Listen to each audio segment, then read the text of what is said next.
편평사마귀는 바이러스성 질환이기 때문에 한 번에 완전히 제거하기 어려운 경우가 많습니다. 두세 번 정도 추가 치료하는 것을 권장드립니다.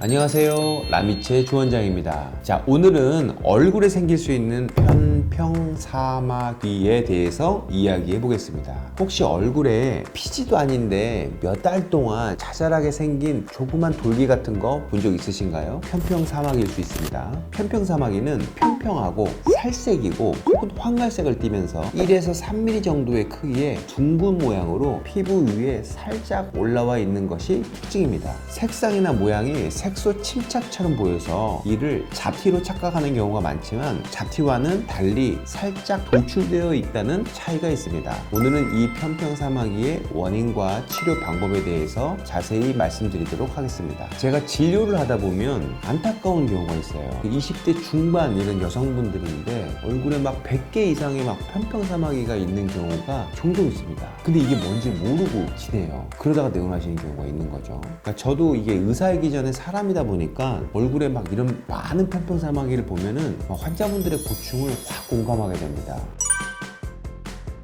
문제는 이 편평사마귀가 바이러스성이라서 계속 퍼지고 다른 사람에게도 막 전염된다는 거예요. 편평사마귀는 인유두종 바이러스, 즉 HPV라고 부르는 바이러스에 의해서 발생합니다. 이 바이러스는 접촉을 통해서 쉽게 전염되고요. 피부에 작은 상처가 있거나 면역력이 약해지면 감염되기 쉽습니다. 특히 임신 중에는 면역력이 저하되기 때문에 사마귀가 갑자기 퍼지기도 합니다. 이 편평사마귀의 치료는 주로 레이저를 사용해서 직접 깎거나 태워서 제거해 버립니다. 점을 제거하는 과정과 비슷하다고 생각하시면 됩니다. 저는 편평사마귀 치료로 CO2 레이저나 어빔미하그 레이저를 주로 사용합니다. 특히 어빔미하그 레이저는 주변에 열 확산이 적어서 바이러스 입자를 더 확실하게 제거할 수 있어서 더 좋은 레이저라고 많이 알고 있습니다. 시술 후에는 재생 테이프나 상처 연고를 발라줘야 합니다. 그런데 편평사마귀는 바이러스성 질환이기 때문에 한 번에 완전히 제거하기 어려운 경우가 많습니다. 그래서 한 달 간격으로 혹은 2달 간격으로 두세 번 정도 추가 치료하는 것을 권장드립니다. 또 하나, 치료한 후에 색소 침착이 생길 수 있습니다. 시술 전에는 사마귀가 거슬리고 시술 후에는 붉거나 갈색의 색소 침착이 생겨서 거슬리게 되는 거죠. 하지만 이런 색소 침착은 보통 1에서 3개월 정도 지나면서 사라집니다.